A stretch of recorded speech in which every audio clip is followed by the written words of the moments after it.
gebeurt er?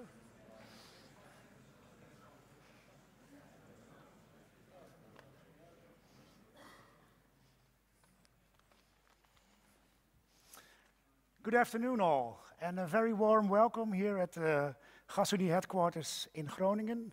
On behalf of Gasunie and on behalf of the New Energy Coalition, we're very happy that you are all here in person. We hope you had a very nice King's Day celebration yesterday, but today it's also a little celebration because we are very happy that we are back here at headquarters with a live event and with a lot of people. We are here at the Energy Changemakers event today. I'm your host, Frits van der Velde. This is Maartje Hofker. We will shortly introduce ourselves and then go towards our guests. As said, my name is Frits van der Velde. I work for Gasunie since 2018. Was given the opportunity to work in the field of hydrogen, which was then, so just a few years ago, really greenfield. We didn't have any strategies or ideas. At Gasunie we did, but not in the, let's say, not in Brussels or in The Hague. But just a little story before that, because I think there's also a lot of students in the room. In 2005, I fell in love with hydrogen. And I think that was the second hydrogen boom, and I sent an email to Gasunie because I was almost ready to graduate. So, can I do an internship at Gasunie on hydrogen? But the answer was no. There was, I think the attention was somewhere else, and I was referred to, I think, the Energy EDI program, and to go there. But I kept persisting, and I kept going on, and a few years later, I still started at Gasunie and working on the topic that I fell in love with. So that's me, yes, Maartje. I'm Maartje Hofker. I've been working here for about 1.5 years, and my story is a bit different from that from Frits because he already paved the way for me, and when I started here there was already a hydrogen department. I started working on Mission H2, that's another sort of group project we did. And also, well, I've been working here for 1.5 years, and I kind of made a radical change when I graduated. I graduated on the future of Dutch festivals, and then I said, no, it's time for something else. I would like to do something in hydrogen. And well, here I am now. So for anyone here who thinks I want a career in hydrogen, but I do a completely different study, anything is possible. Yes, so what is a change maker? You're here, of course, today at the Energy Changemakers event, and how we came up with this name, how we decided this event is actually, we thought a change maker is someone who, or an organization, it could be anything, that actually sees and acknowledges that change is needed and also dares to take action. And that's of course why you are here today. Yeah, and maybe to add to that, I saw a very interesting quote yesterday or the day before from Marco Alvera, who was the CEO of SNAM, so the Italian Gasunie. And he said, because he was saying goodbye as a CEO, but he said, the future belongs not only to those who can imagine it, but also to those who have the skills and qualities to build it. And I think that is also a bit what change making is about. So bringing the ideas together with people and companies who can really achieve it. Yes, so our first Energy Changemakers event with our first topic, hydrogen. It gained a lot of traction actually. We were kind of surprised by well, the number of people that are here today. Very nice after 2 years of COVID. And also, of course, a warm welcome to our digital guests. But well, the hydrogen economy is developing, and we need a lot of thought leaders to realize this. So we need your ideas today, we need your feedback, all of your questions. That's very important. Yeah, then in short, what are we going to do for the next 2 hours? As promised, we will have a lively debate with you, the audience, and people online. But before that, we have 2 guests that will present who they are, but also a little bit the ideas of Gasunie and Shell on the hydrogen economy. After that, we will go into the debate, and I think that is the main structure of today, and let's not spend much more time on that We will make it happen. Yeah, let's do that. So I would like a warm applause for our first guest, Ruud de Jongh, Vice President, Gas and Hydrogen Partnerships. So, Thank you.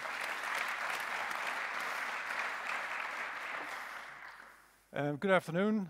Indeed, Ruud de Jongh, Shell Nederland. And it's great to be here today, so many thanks for the invitation, and great to see such a huge turnout, and also the guests joining us online. I've been with Shell for more than 30 years. Started my career as a geologist, actually started studying geology here in Groningen. So I have some roots here, looking for oil and gas.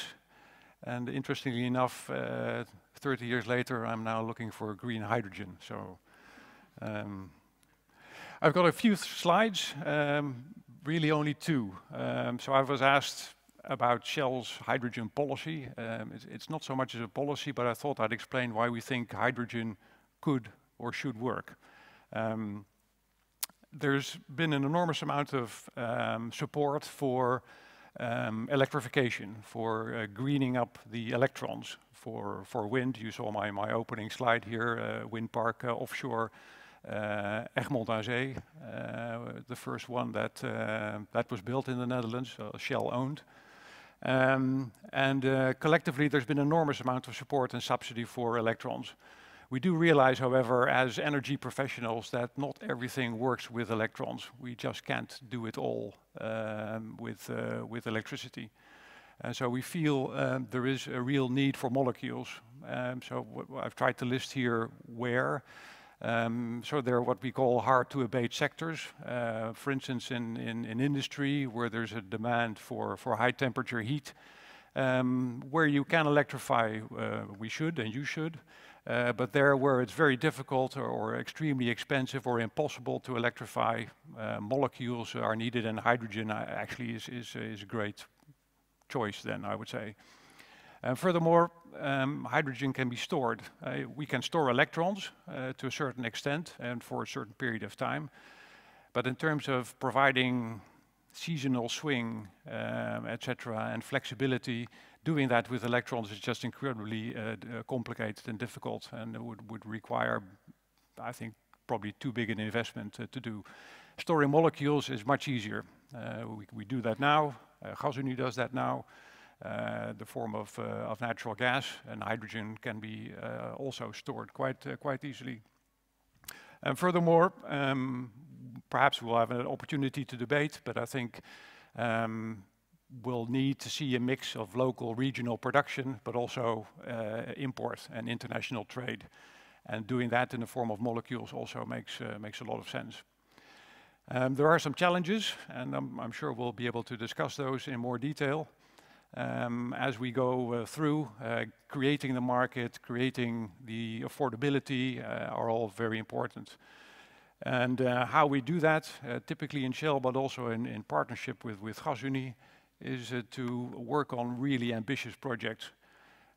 We'll talk about who should be doing what in the energy transition, whether private enterprise should do this, or whether government should do it, or perhaps both.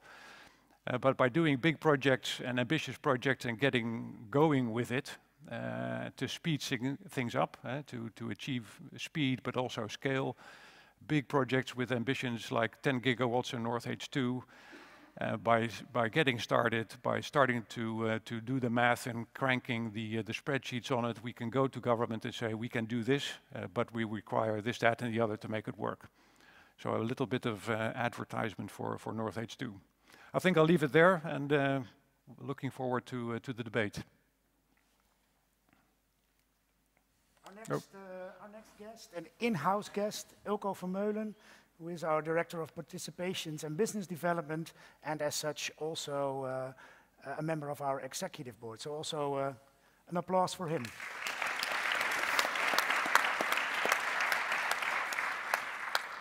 Thank you. Just like Ruud, I have almost 30 years of experience, worked with the ministry and worked with Gasunie, so I've seen, let's say, the public side and a bit of the private side. But let's not detail on that. My journey with hydrogen started twice. The first time, just like I think if it's more than 15 years ago, there was a first real wave on hydrogen around the globe. But at that moment in time, wind was still too costly, sun was too costly, fuel cells were not yet ready, electrolyzers were down the drain. So basically, it was far too early. I revived my journey with hydrogen when I landed on Windhoek Airport in Namibia. And that is, I think, 7 or 8 years ago. I landed on the airport. I was there for holidays, just not for business, just for holidays. And Namibia is just Namibia somewhere in the desert. And there was only one advertisement on the airport. And it was not about Coca-Cola. It was not about Nike. It was about energy. And the advertisement was, we can source all energy to Europe. And that was my first time that I realized how important hydrogen could be, because this was just about hydrogen. So the real change makers are in Namibia. Go there for several good reasons. Gasunie. Gasunie is an infrastructure company. So what we do is pipelines, terminals, storage facility, everything on hardware, so to say, that enables some others to do their business.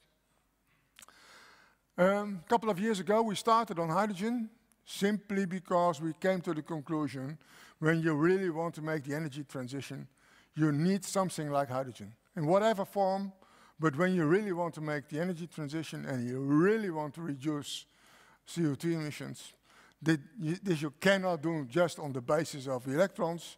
This you cannot do just on the basis of carbon capture and storage. You need a massive amount of hydrogen, not only in our country here, in Europe, and all around the globe. We have to make that possible. Today I signed off the final round of what we call our project, the TSO 2020. And you say, okay, TSO 2020, TSO means Transmission System Operator. There's a funny abbreviation. 2020, and it's now 2022. We started that project in 2017, only 5 years ago. And then TSO 2020, based on hydrogen, was completely new. It is only 5 years ago. Only 5 years ago. And now the project has been completed. So we know a little bit of where we have to go. This is one of the results. So we are going to build our backbone. Onshore, we're going to do our storage facilities. We're going to do our terminal work. And recent additions to that are the ideas about the electrolyzer parks on dedicated and well-identified plots in the Netherlands. So Gasunie is working hard. And Gasunie is also willing to take a lot of risk, and Gasunie is willing to advance. So, and that's important when you want to be a change maker. It's not just about ideas. It's also about realizing the ideas and also realizing them early days. And last but not least, do that together with partners. Because on your own, you are just nothing. And I think for Gasunie, that is more true than for Shell. But we as an infrastructure company, when we just lay a pipeline somewhere and there's nothing going into the pipeline, there's nothing going out of the pipeline, everybody will say, hey, guys, you did something wrong. So we have to work with our partners to make sure that there is hydrogen available and that there will be hydrogen consumed. I think I want to thank Ruud especially, because he's a real change maker. I think we were both on the start of North H2. And nowadays everybody thinks North H2, it's quite normal already, but just 2 years ago, a little bit more than 2 years ago, this was the biggest announcement in the world of the biggest hydrogen project. And that was due to Ruud and some others, but the real change makers who dared to launch such a project. There's always a lot of criticism when you do it, and it's easy, but it's more, let's say, testing when you dare to launch such a project, and then also follow up, of course, on the project, because it's not only about launching, it's also about realizing. So here is the change maker. He has my points. And it's up to you how you do it. Well, thank you. So, yes. So now we're going to start with a little introduction on how the discussion will go. We're going to use Menti today, so I hope you all have your phones with you. So please take them, and in a while you can scan your QR code. Well, we'll just wait for that. So also for all the people online, you can also scan your QR code. And Hein, I don't think you'll see him, but he'll answer all your questions. And if he has a question for us, he'll just shout something. Well, so please scan your QR code. I don't know if it works actually here in this room. 9, 10. 12. There we go. Yeah, we see a good head count. Yes, perfect. Okay, great.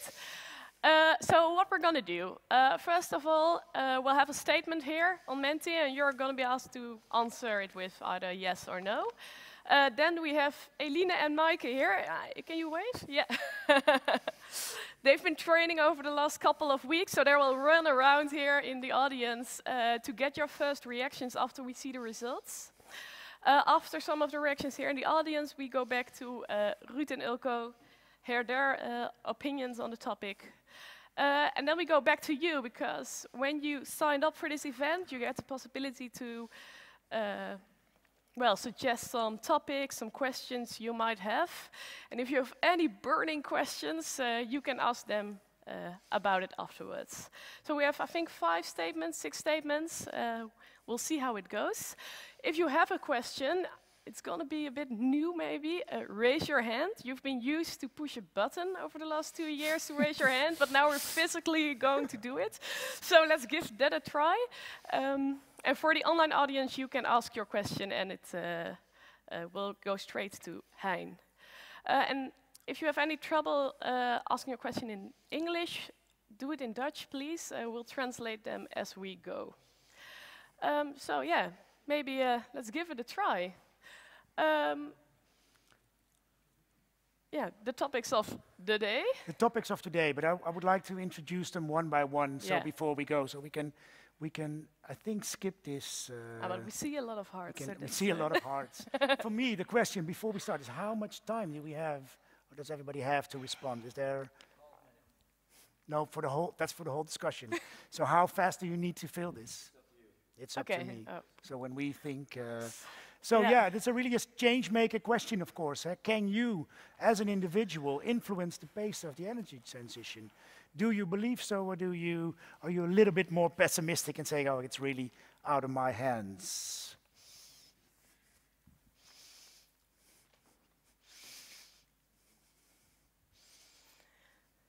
Well, I think we're almost there, at least. The difference is clear. So, yeah, actually, because there are 22 people who said no, I'm actually very curious who said no and who would like to give their reaction on that. So, show of hands if you said no, or did the entire audience say yes? There, yes. Yeah, sure. Hi, I'm Luc. I'm writing my thesis at this moment at the University of Utrecht. I said no because I agree to a high extent to what just has been said on the topic that you really have to work together to make this change in energy transition. And then as an individual, I would say that it's not really possible to influence the pace, but well, you have to do it as a group, as a society, I'd say. Well, thank you. And I think one of your neighbors also. Hi, my name is Inge. I totally agree with you, Luc. And I also think that maybe it's a bit up to the government with the subsidies. Yeah, I think an individual can't finance this big change. So maybe that's also a big part of the energy transition. Yeah, thank you. And then there were a lot of people who said yes, they can make a change. Anyone who would like to give a comment on that? On a yes or a no? Yes or no? If it's a no, it's also okay. My name is Arie Krijgsman. I'm not an energy changer, but an energy follower in respect of my job, what I'm now doing. So therefore I had a no. And can you elaborate on that? Yes, I can. I'm working at the CIOS Foundation, and the CIOS Foundation is managing a certification scheme for inspection and maintenance of industrial gas-fired combustion installations.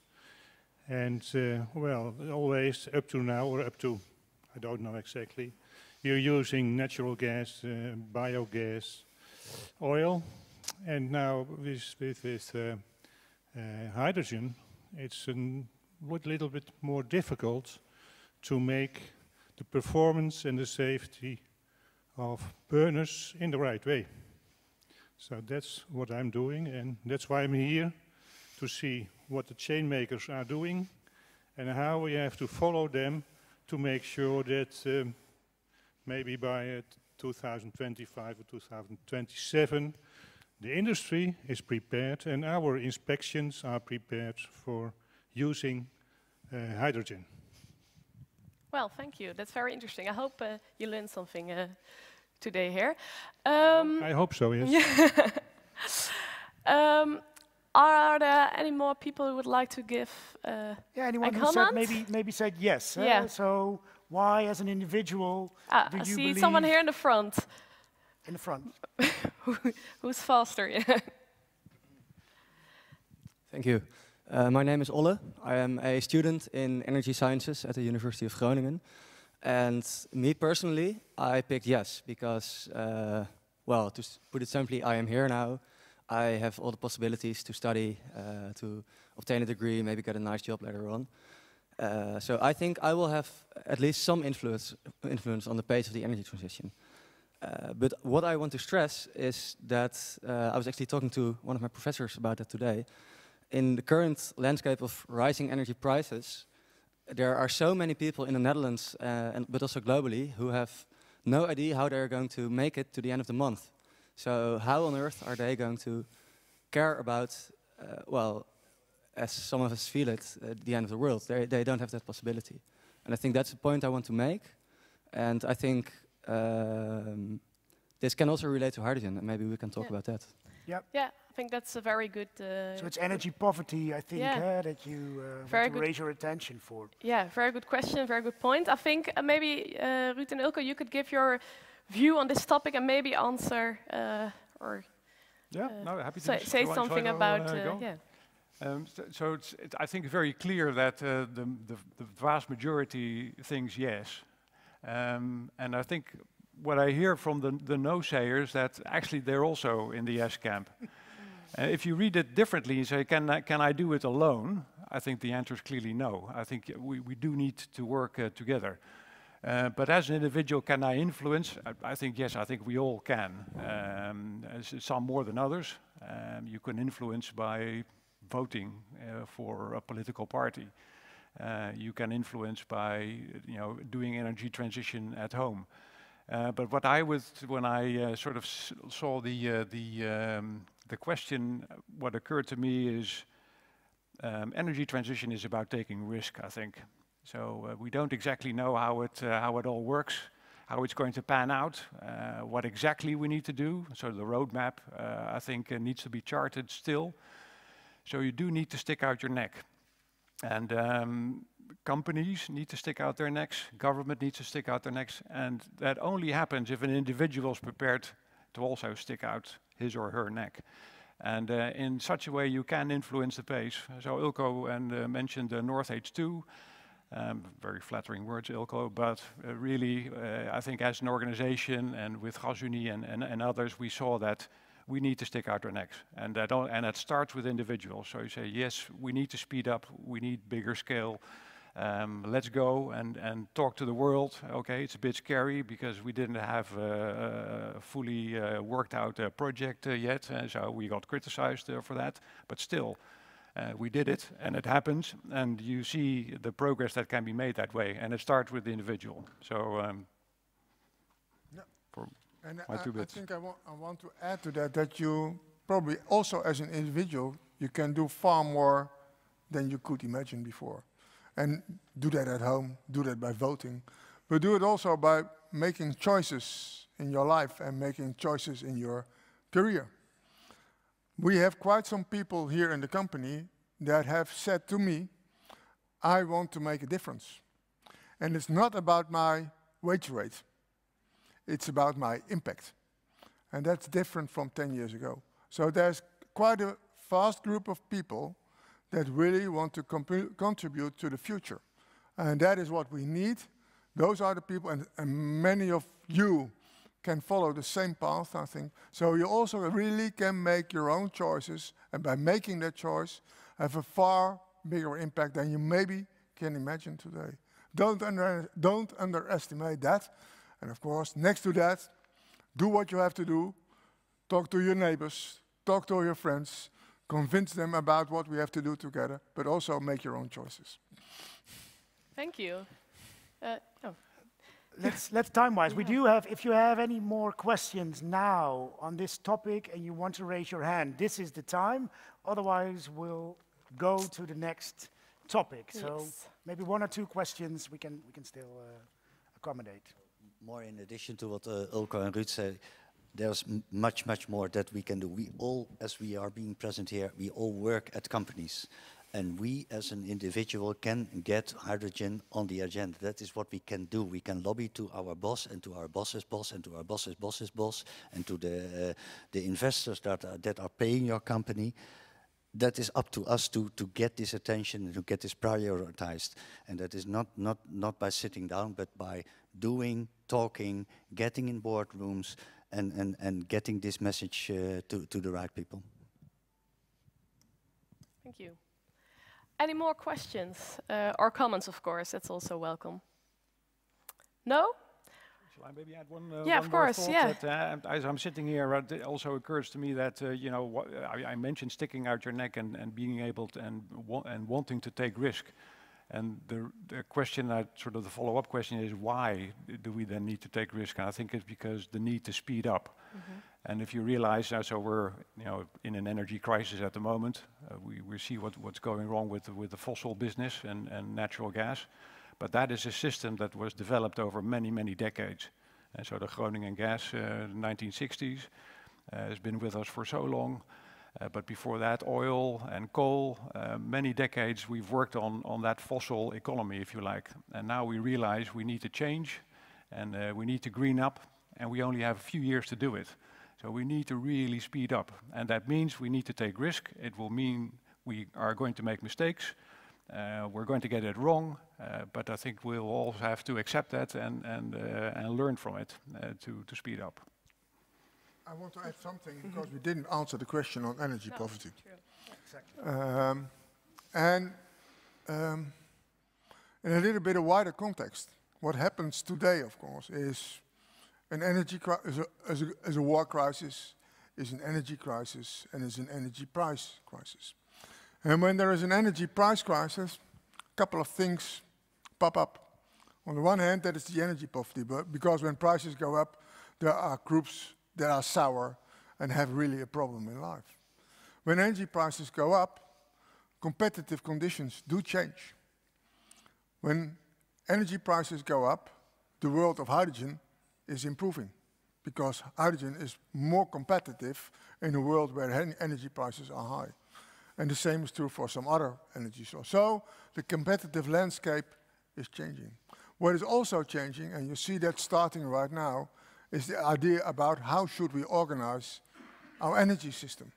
Because what happened now is of course due to Putin, but the impact of what happened today is also due to ourselves, how we organized our energy system and how we made ourselves dependent and not, let's say, really sustainable from different perspectives. So yes, Energy poverty is a problem. It's a result of what we all did in the past.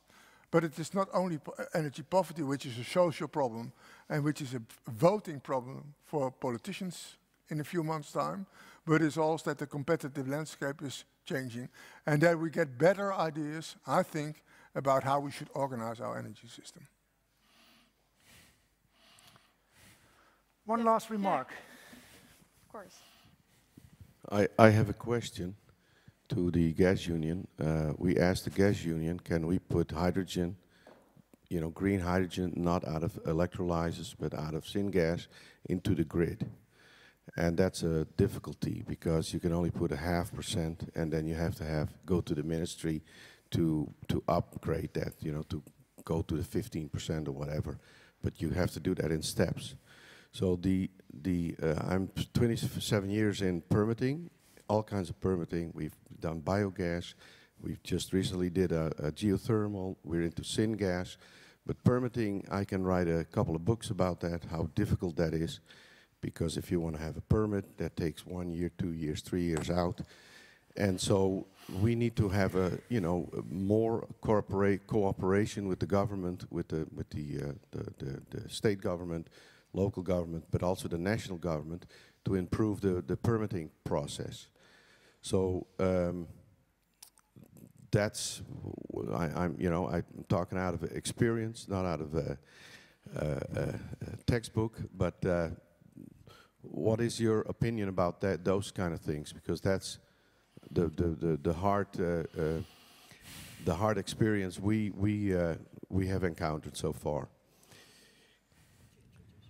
Okay, I'm Piet van der Hoep. I'm into the different innovations in the north of Holland, and I'm into energy business about 30 years now. So, yeah, I think you see that all over Europe, basically. There are some, let's say, some elements in the system that always slow us down, and one of them is permitting, and the other, of course, is related to permitting legislation and regulation. Always, those are lagging behind and taking a lot of time. Let me give you a recent example from so the smaller your company is, the more difficult it is to deal with. But I think also at Shell, it will be difficult. And I can assure you also at Gasunie level, it is difficult. An LNG terminal in Germany.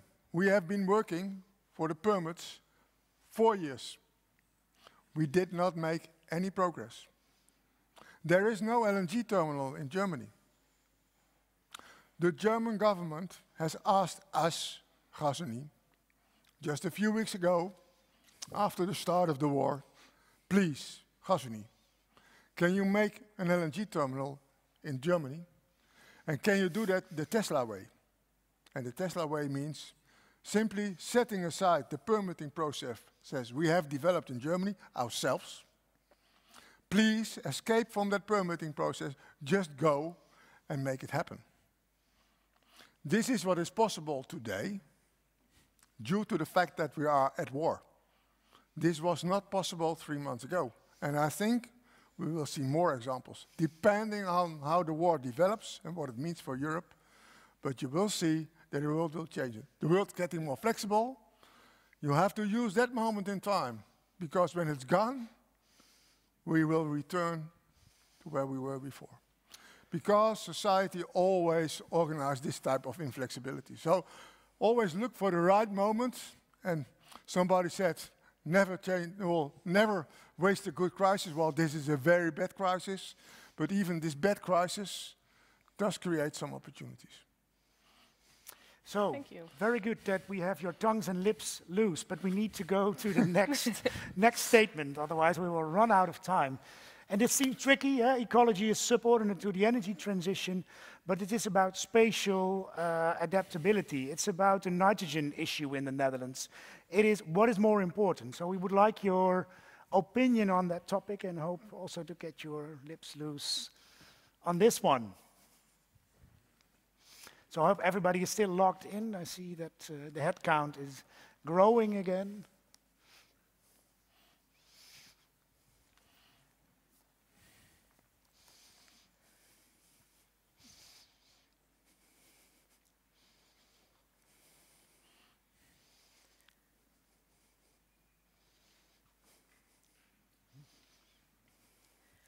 So let's give it a couple of seconds Yeah, and then I think we'll... the outcome won't change very much. No, I think so.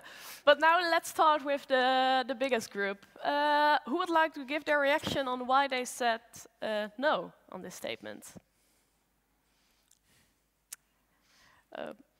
I don't know if you're all pushing your digital buttons, but please show of hands. In front.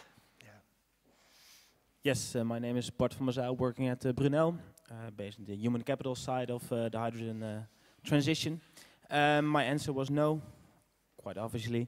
I think we should go fast, but not forget our surroundings and make sure we don't create a new crisis through trying to solve the other crisis. So that's why I said no. That's very clear, thank you. And then would someone like to add something to that? Over there. My name is Sjoerd Kaleswaard. I'm a student here in Groningen in energy law. So that's something different, I think, than other people here with a more technical background. So I'll just add my 2 cents quickly. I feel the energy transition is based on a number of pillars. You know, the energy triangle, we're talking sustainability, we're talking affordability, and we're talking safety. I think those 3 need to be in balance somehow. And that means that if we have a need for speed, maybe you can cut some corners in terms of ecology arguments, in terms of affordability arguments. But the thing that underlies the energy transition we just noted was the fact that we as society need to support it. We need to have the politics create an environment in which businesses such as Shell actually want to make those massive investment decisions. So I think if we start to cut corners too much in terms of ecology, we're going to lose that societal support. And that's why those 3 things need to be in balance. And of course, there is a need for speed, but that should not ever chip away at support for the transition. Yeah.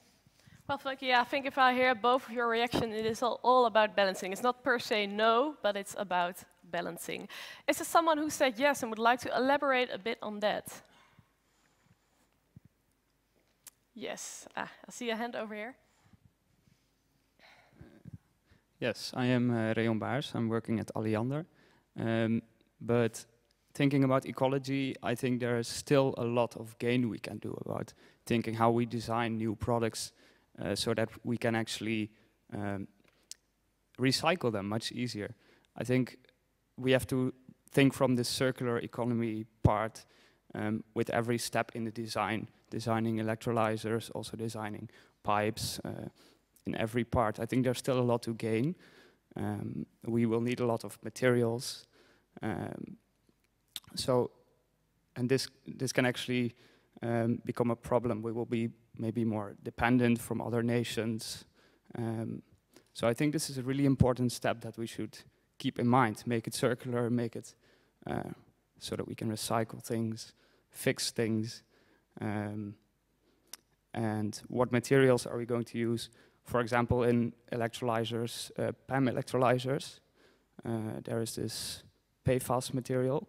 It's in the membrane, and it's very important. It's a very good material, but yeah, it doesn't break down in nature.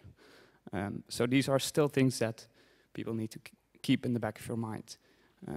But I think definitely we're improving, and I'm also hopeful, but I just wanted to bring up this discussion also to answer yes. Yeah, thank you. Yeah, I think agree. It's very important to keep those steps in mind while deciding all those new products we're going to need. Ulco, do you have a reaction? Yes, because the easy answer, of course, is no. Because then you say, okay, the energy transition is okay, and we will not jeopardize ecology. And that's what we all want, of course. But I must say, practice is far more complicated than that. And that's reality. Let me give a very simple and nearby example. We can have a lot of wind farms offshore, but we need the energy onshore. And we have to get the energy from offshore to onshore. Well, we had a discussion here in this region about crossing Schiermonnikoog with an electricity cable. I have my opinion on that. I think it was not done very clever and so on and so on. But nevertheless, in the end, when we want to realize North H2, when we want to do more, then we have to land the energy.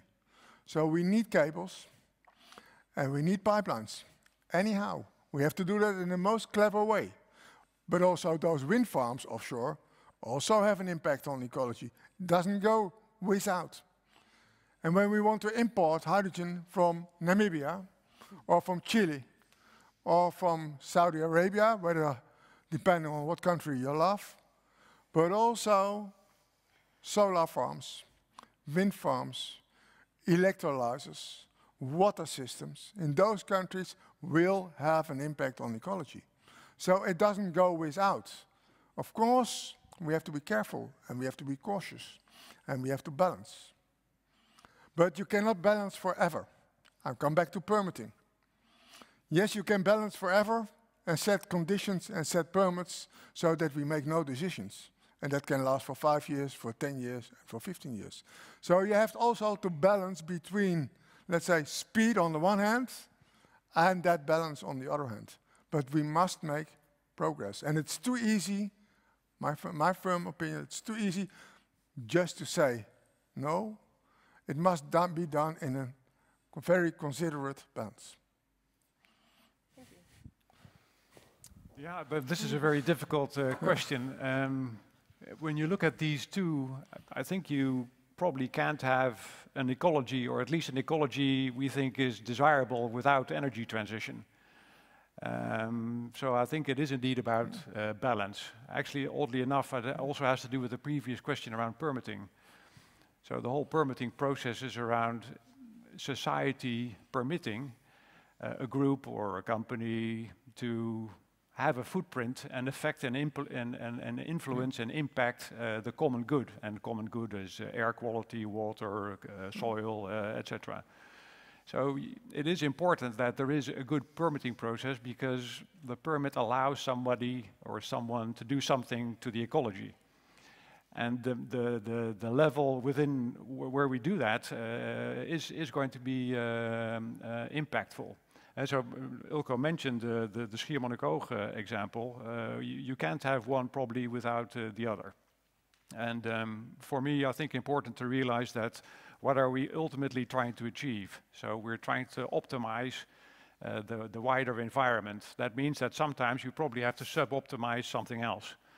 But you should always do that with the bigger goal in mind. And so obviously I believe that it's not subordinate, and that whatever we do should be to the best advantage and for the good of the ecology and the environment. But sometimes we're going to have to make decisions. And we're going to get it wrong, I'm sure. But you know, keep the overall goal in mind, I'd say. Yeah, well, thank you. Does someone in the burning two, maybe, and then two then burning we'll questions. Okay. Yeah, I want to react a bit, Ulco. I know you already from 20 years ago or more, even. But yes, I think the statement is formulated rather smart, because ecology is not a tree. Ecology is not an island. Ecology is a system. And the integrity of ecology, that should be put absolute. But the ecology will not be affected by cutting one tree. Maybe you can compensate that. And also, you should consider ecology as a system, just like you consider energy as a system and society as a system. And you do not want to disturb the integrity of the society. You do not want to disturb the integrity of the energy system, but you should also not want to disturb the integrity of the ecology. So that is about, and of course, in details, you can look for solutions. For instance, your wind turbines, okay, you can put wind turbines very far away, and then say you should transport it to the land, and it requires a lot of infrastructure that is also not effectively used. So maybe you should start from the beginning to produce hydrogen together with the wind turbines, and then you need less cables and you have a better system. So solving ecological problems can ask more creativity. But at the end, my solution to produce hydrogen at the sea instead of electricity can be much better for everybody. Maybe one more remark here in the front, and then we'll continue. Thank you. My name is Ron Diaz. I'm from iTanks, and Knowledge and Innovation Platform. Both of the companies are partner. Well, you both were talking about Schiermonnikoog, and I think as long, because I was one of the yes sayers, sorry. Ecology, as long as we, as industry, see it subordinated, the ecology to the energy transition, there will be more innovation to help this energy transition, because innovation can help ecology. And for example, we are part of a project for this Schiermonnikoog case, and it's an old Shell, how do you call it, innovation. It's called SOx, maybe you know about it. It was organized for Ameland for oil, and it's a horizontal way of drilling. And now we're looking at the possibility for that cable with that innovation, you know, and innovation can help ecology. Sure. So we need more innovation for the energy transition itself, and then it can help the ecology many, many times. But we need the energy transition to be first, in my opinion. Thanks. Thank you. I think we have to continue, but I think the remark about innovation, of course, is very important, and I think it came from several directions. Yes. Let's go to the next topic. It's much more about how are we going to get this market going, but with whom in an international playing field are we going to do this?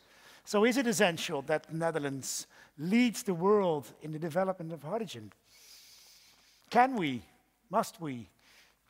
Or not?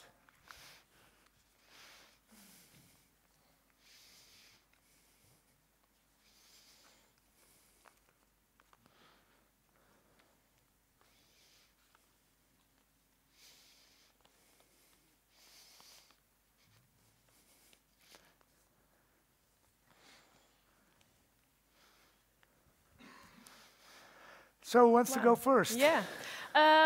If you have yes or no, it doesn't matter. If you would like to react on this, please raise your hand.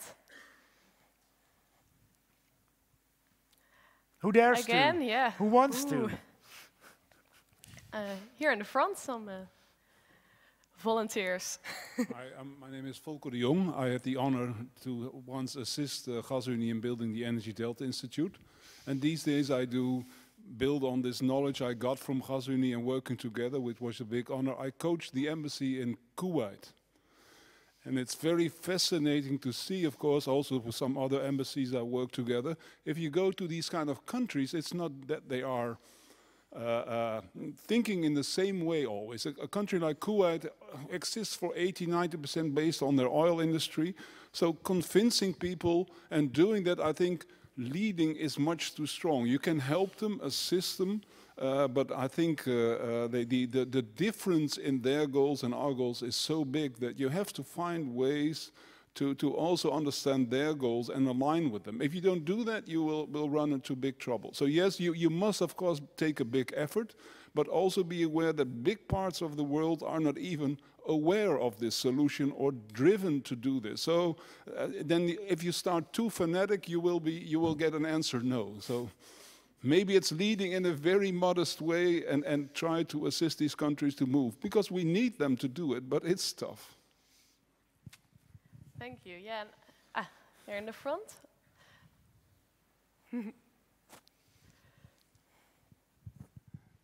My name is Rolf Akker. I'm from Gasunie.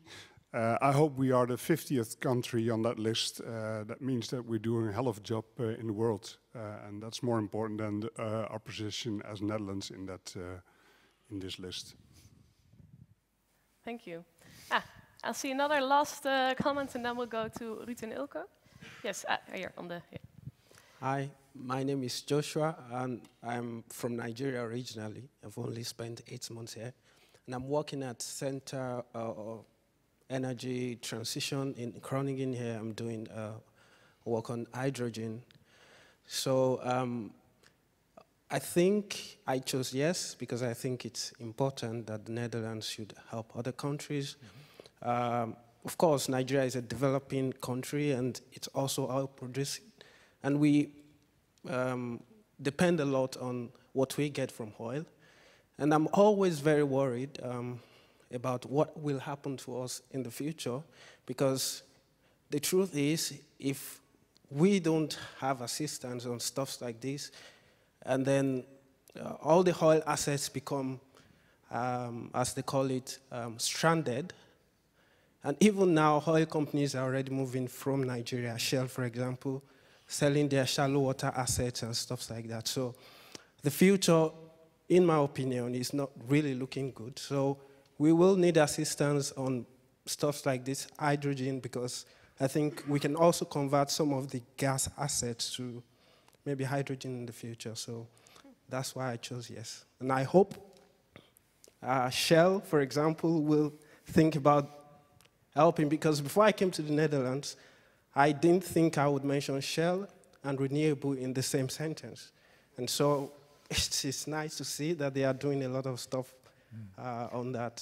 So that's it. Yeah. Thank you. Well, thank you. Yeah, Ruud, would you like to comment on that?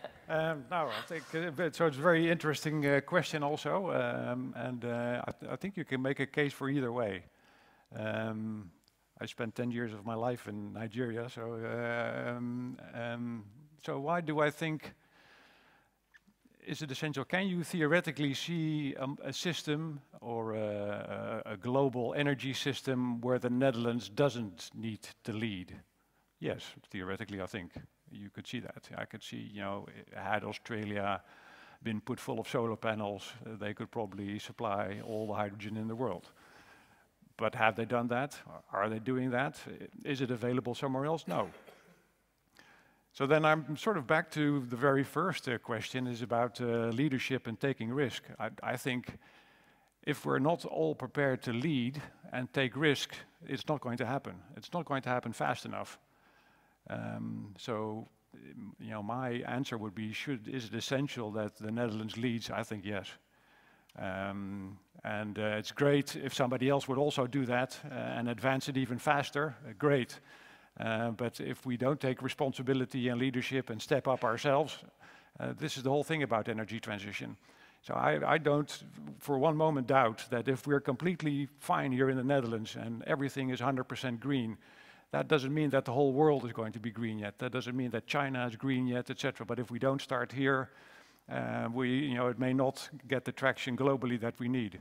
So I would think, yes, I think it's essential that we lead. Now, there's also another reason why I think we should lead in hydrogen. It's not just a global thing, but it's also a regional within Europe. The Netherlands and Groningen are intricately linked to the energy system of Northwest Europe. And so we have the Rotterdam harbor, but we have the Groningen gas fields, we have the pipelines that span Europe starting from Groningen. So we're also in a great position to lead. So I think it's also probably our moral duty and obligation to lead, but it's also for the country and for the region a great opportunity. And so in fact we should also lead.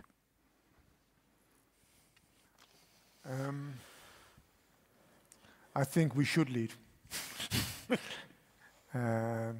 It's not that we should lead, let's say, on our own. We should lead with others, of course. But I think the Netherlands has the obligation and has the opportunity and has the responsibility to lead the pack, so to say. And when I look into Europe, I think the Netherlands was leading the pack a couple of years ago, 2, 3, 4 years ago, clearly. Nowadays, I think it's more balanced in Europe. France clearly has picked up, the UK has picked up, and I think Germany is a strong mover at the moment. Each of those countries due to their own considerations and conditions. So you see a wider pack coming up in Europe. It's not only in Europe, or we have to think about global coalitions. We have to think about a coalition between the Middle East and Europe, between North Africa and Europe, between Latin America and Europe, Chile and the country, between Southern Africa, I mentioned Namibia. So I think we will see new global coalitions that create those value chains. And in those value chains, the Netherlands can play a role. Gasunie can play quite a small role. I think Shell can do far more in those integrated value chains, but we will do that together here from the Netherlands. And that is, I think, very much important. That's the one side of the coin. The other side of the coin is, and I think we touched already a little bit on that, there is also an economic opportunity, and there is almost an economic necessity to do it. Imagine where we are with the Rotterdam area, with the Antwerp area, with the Ruhrgebiet, highly industrialized parts of the world with high emissions. We really have to change that. And you cannot change that by only electrifying. You have to do far more. So we have to take the lead in the pack on hydrogen. And we can do so because we have the North Sea with the wind farms, because we have our ports where we can import, because we have our grids where we can transport and store the stuff, and because we have you. And not only you, but we have so many human resources and so much intelligence in this country. We sometimes forget that. But it's also one of the things we have in our hand, and that pack must make it doing. Well, I think we have to continue, but I'm trying not to give my opinion, but I do want to, because this is, I think it's very important. It's a bit on the first side of Ulco's coin. If you simply look, I think Northwestern Europe should lead the pack, because if you look at where the hydrogen is currently used in Europe, I think there we should show, okay, there we can transform, there we can make a difference and bring that technology to the rest of the world. But, so sorry, I had to do this one. So yes. We go to the next. Yeah, and if you have any questions now, afterwards we'll have drinks, so you can ask anything you like then. So more on who triggers what, and it's a bit related to the first topic we had. But it's not the government, but the business community that must drive the energy transition.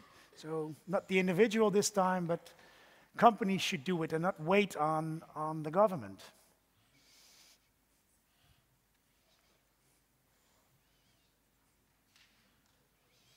And of course, there's a lot of in the word drive. What's driving? So think about that when giving your answer. It's getting more balanced this time. That's good, maybe. Let's see. So who wants to go first? Yes. Let's go. On the left. Good afternoon. You're on. Oh yeah, it works. Yeah, okay. Yeah. Yeah, I'm a student at Hanse. I'm doing my thesis right now. I have some question. Since they're talking, it's not the government, but the business community that must make the energy transition. But I have one question. For example, this Manir, he was talking about the transportation of hydrogen to at large scale from long distances, right? So there are still concerns about the safety of how it can be transported at the large scale. But if the government is not part of it and some incident happens, then what do you think business communities will be, what do you think, what role they will play into it? So. Okay, we'll get back to it. You know how we work. Hi, Hans Pannenkoek, Orja Energy. It's clearly a yes. Of course, the government must support and create the circumstances and the environment being able to build a hydrogen economy. But in the end, it's the business who will buy the hydrogen. It is the business who will produce it. It is the business who will build all the premises, the infrastructure, and it is business who will finance it.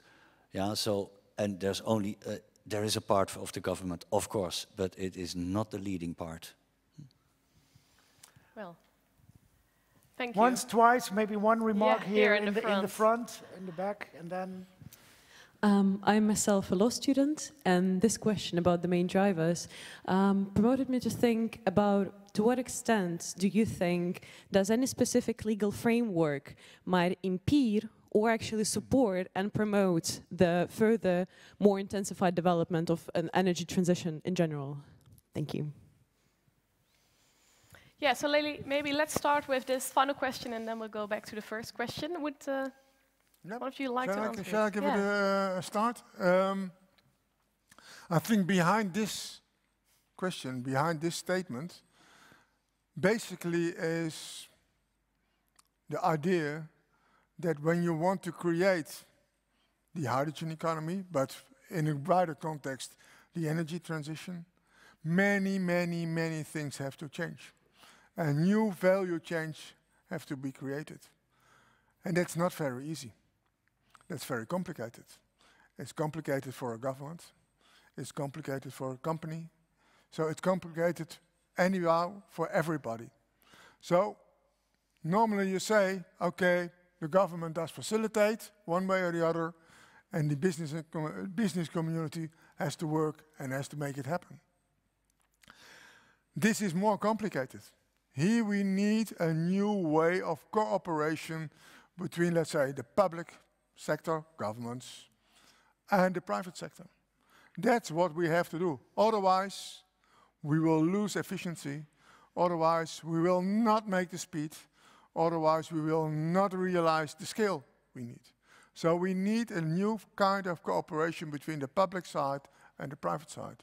And that's what we are working on very hard. That doesn't say that it's easy. It's very complicated because you have to convince people and you have to offer solutions. And your question is a very relevant one, but I cannot give a specific answer. No, I'd like to do so, but I give a general answer. Normally we say, we have to cooperate together. We have to create a creative framework and we have to go. Don't wait too long for legislation. Don't wait too long for regulation. We will do that later. When you do it that way, then you're brave. But at the same time, you are at risk. And that is what we have to learn, how you manage that type of risk in this new type of cooperation between public and private sector. And I think that's our journey, and I hope you will join that journey. That's where we are very much in the cooperation also between Shell and Gasunie. How do we manage that? How do we bring that together? And at the same time, everyone doing its own job, so to say.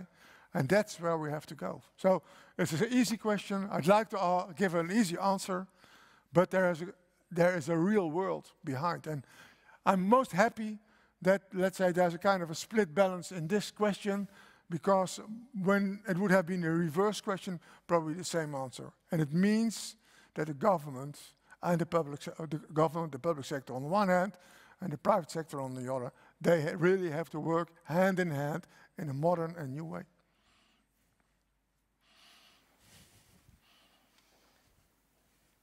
Yeah, do you have any additions to Oh, that? yes, I do. I saw a hand raised, but maybe we'll get to the gentleman. Shall I share my thoughts? I don't think it's one or the other, quite frankly speaking. One can't do without the other. And if you think about who really drives transition, it's probably us, you and me, individuals. And well, government is the people, at least democratically elected in the Netherlands it is. So I think government needs to set the targets and needs to be the big driver. The COP, the United Nations setting the targets for nations sign up to, where companies like Shell subsequently sign up to, I think is very important, because without that, businesses will do what they do within a regulatory framework. But it needs a regulatory framework to be in place to allow energy transition to happen. In the Netherlands, for a large extent, doesn't exist yet. And this is also why we're doing projects like North H2. We're showing now this is what we can do as an industry. We have our own responsibility here. I think it's our responsibility to provide the lowest possible cost of hydrogen.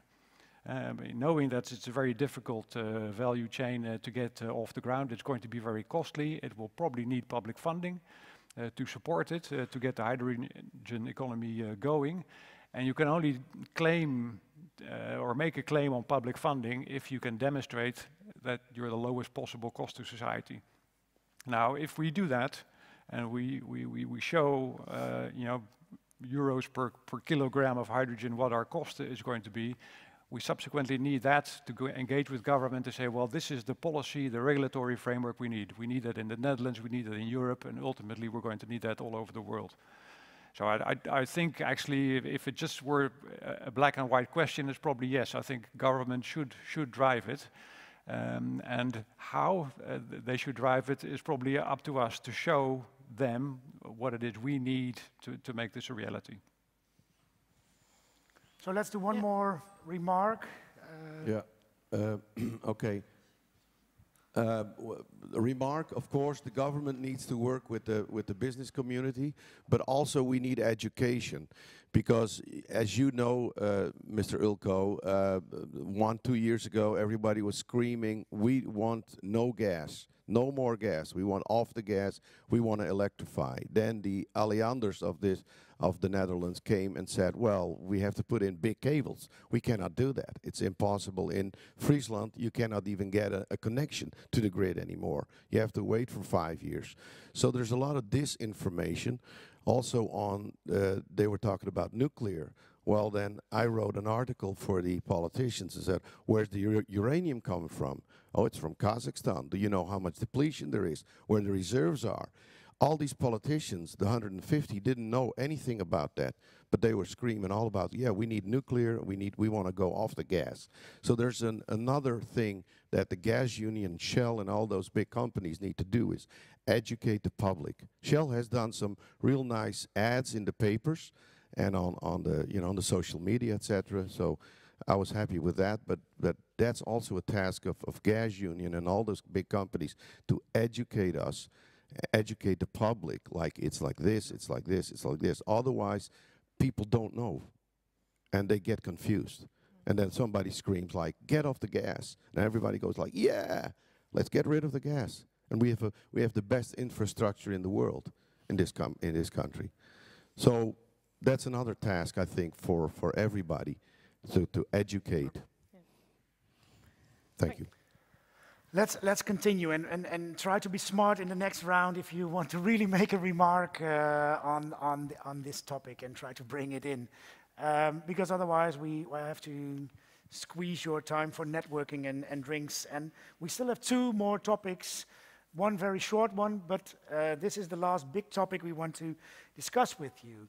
And this is the energy transition requires a transformation in human capital.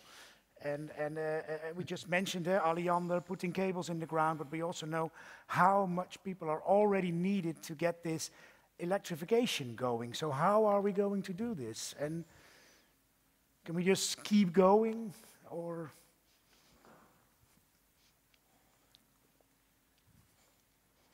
And also, when we will ask your response, please tell us how this transformation should be done and what your ideas are, because that's what we like to hear.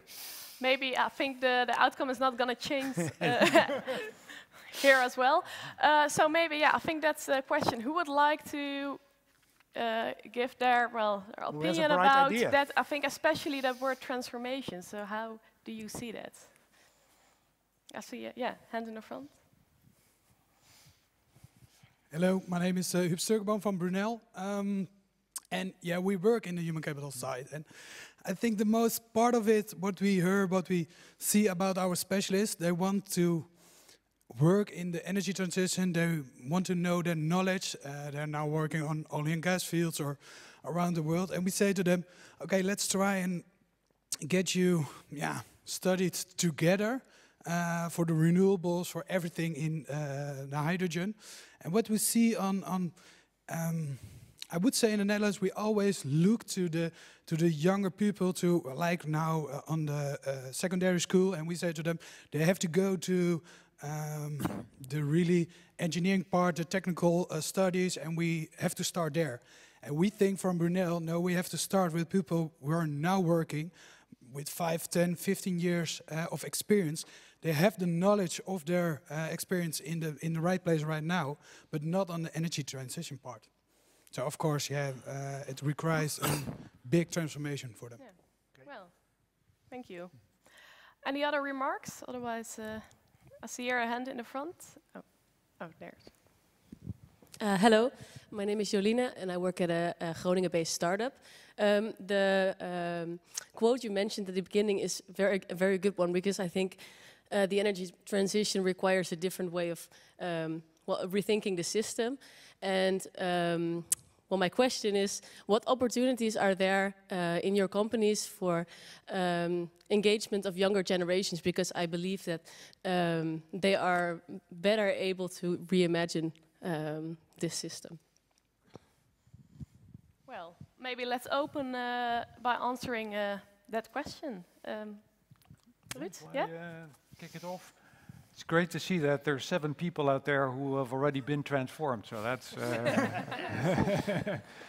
But I think it's there are several aspects to it. I think from my point of view, we need to change our mindset, and that also requires a transition or a change in human capital. And absolutely, with the gentleman here in front, that the people who are working now is also the people who need to be transformed now.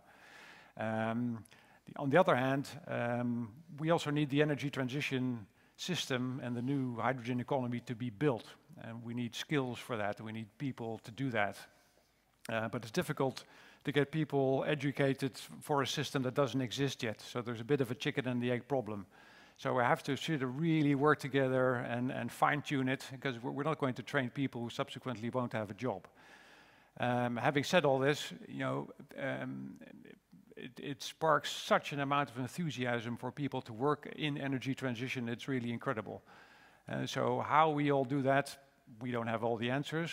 Does it need to happen? Yes. We're providing things like the Energy Transition Campus in Amsterdam, where we're working with young people, with students, with startup, with scale-ups, etc., trying to get that really off the ground.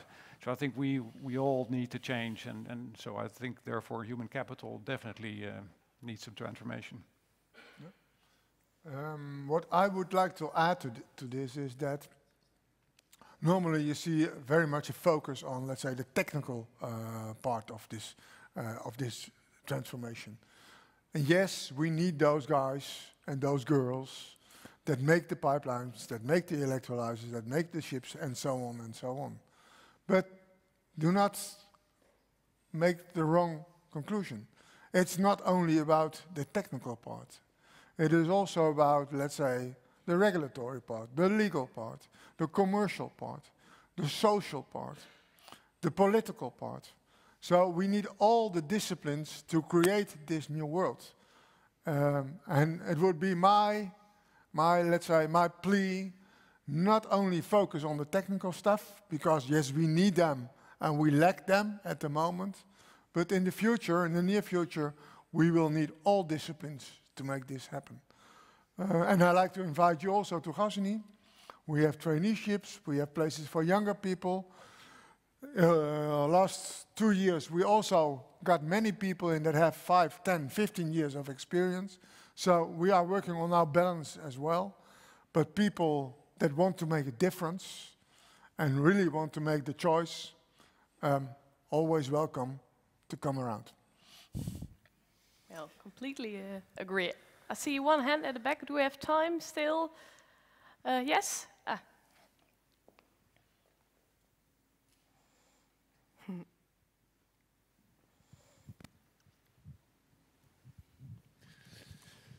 Well, I think that's about the technical people we need in installation, technical installation. What you can see now in the market is that there is an explosion of PV installations, the sun installations. That's at the moment is that a huge problem because there are no experts to install those things. There are no experts they can judge about the quality of the system. And it is the same with the heat pumps. Exactly the same problem that there are no people available. IT is more sexy than technical activities.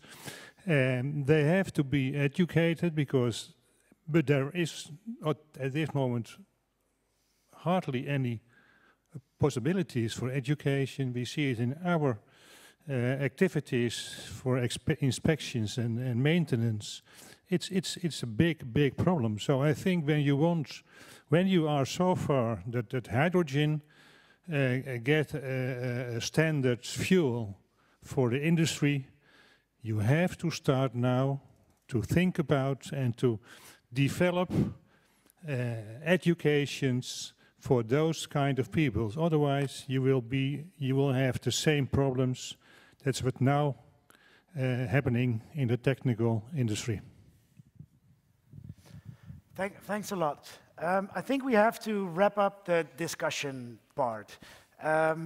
But before we do that, I would like to ask Ruud and Ulco to see what is your kind of takeaway of the afternoon. Maybe during that we can also put up the last slide. You can answer that during whatever we are. Ruud and Ulco are still responding that. But we also would like to ask you, okay, how do you see us? And are we bold enough? And are we making change? But first of all, maybe Ruud, can you start with your takeaway of the day, of the afternoon, and round up? Yeah, I thought it was great. So again, many thanks for having me here this afternoon, but also great to see how engaged everybody is and such a huge turnout. Some really good questions and some really good insights makes me realize, and I already knew this of course, but even stronger that we cannot hope to have all the answers. And so we need all of you, we need to all work together, and also means that any ideas you have, I think it would be great if they could be put forward. And so this whole change maker idea is all about change, but also about making. So any bright ideas, let it be known, I would say. Thank you. Ulco? Yeah, thanks for coming here, and thanks for challenging us. Thanks for putting forward the questions and the ideas. I think you clearly noticed we do not have all answers, and we cannot have all answers, and we should not have all answers, because we have to make the answers together. And that's where we are heading. That's our journey. So I was most happy to discuss with you, like to discuss more with you, and have also your ideas and your engagement. Never give up, continue. And next one. Yes, well, thank you. Yeah, I think it really sums well. I think it's a very balanced answer. We are on the right track, but we also need to step up our game. And I think what you both also mentioned, it is about working together, and that's why we are here today, of course, to discuss this topic, and we'll continue to discuss that after this session. Now I'd like to invite Hein from New Energy Coalition. He's going to say something about the New Energy papers, right? The Energy Changemakers, yes, that's correct. Well, thank you all for being here. First of all, my name is Hein Dieben. I work at the New Energy Coalition. Together with Eline, Maaike and Geert-Jan, we organized this event. So thanks for you as well, Ruud and Ulco, for joining us. And I think we all saw that there are quite some challenges in the transformation towards a hydrogen economy. And I think what we basically need is ideas. Big, small, creative, or really straightforward. But that's why I'm here right now. I would like to invite you all to think along. What would be an idea to transform the human capital aspect? What legal framework needs to change to accelerate the hydrogen economy? And well, Joshua here, he already sent an idea in about the acceleration of a hydrogen economy. It was about the collaboration between different countries. But what we have, we also have something to offer. My colleagues from Energy Delta Institute have an online hydrogen course. And we would like to ask you to share your ideas, and the best idea wins access to the online hydrogen course, so you can educate yourself even more about hydrogen, and well, that can help you maybe to get into Shell or Gasunie to work on your hydrogen career. And I can imagine that you think, well, I need to hand in the perfect idea if I want to win. But I would like to invite you as well to hand in an idea that might not be perfect, because you won't be handing in the winning idea, but it's a way of thinking. Well, your way of thinking could lead to a better idea to someone else. It's what you see for most innovation, as well as the screen. It didn't start as a perfect screen, but it was improved over and over again. So, yeah, please don't be ashamed to hand in an idea that doesn't sound perfect to you. It could be inspirational for the next one. So that said, send in your idea. On May 19th, we have a career event at the new at the Energy Academy. I see someone nodding, so I might see you there next month. We have a ceremony, and we will let you know who got the best paper. But even if you can't make it to the event, you can still share your idea, and you will still get access to the online hydrogen course if your idea was the best. If there are any questions, I will be around after the session as well, so feel free to reach out. And thank you for now, and I'll get back to Maartje and Frits for the last remarks. Yes, thank you. Yeah, thank you, Hein. I think especially those 42 no votes, I think we're very curious to hear what your ideas are on stepping up our game. Yeah, so I think that is related to what Hein proposed. We need to have ideas lying around to be bold change makers, but also you as an individual can really influence the energy transition. We need ideas. We need to have things lying at least in front of us on our desk, new ideas to make this really happen. What we need to make happen, let's say, in only a decade. First of all, I would like to thank all of you for being here online. And I would like to thank, of course, Ruud and Ulco in at least answering all the questions from public and going into detail. So maybe a round of applause for you and for our guests. Yes, and then a few final remarks. First of all, I'm going to show this last question. Do you have any ideas for future Changemaker events? Please write them down. While you're doing that, if you would like to work at Gasunie or you have any questions for the people of our business development department, they wear a blue badge and they will be at the drinks afterwards, and that also for the rest of us. I think that's about it, that sums right? up. Maybe if anyone wants to, otherwise we'll... well, thank you, and we'll see you at the bar. Okay, thanks.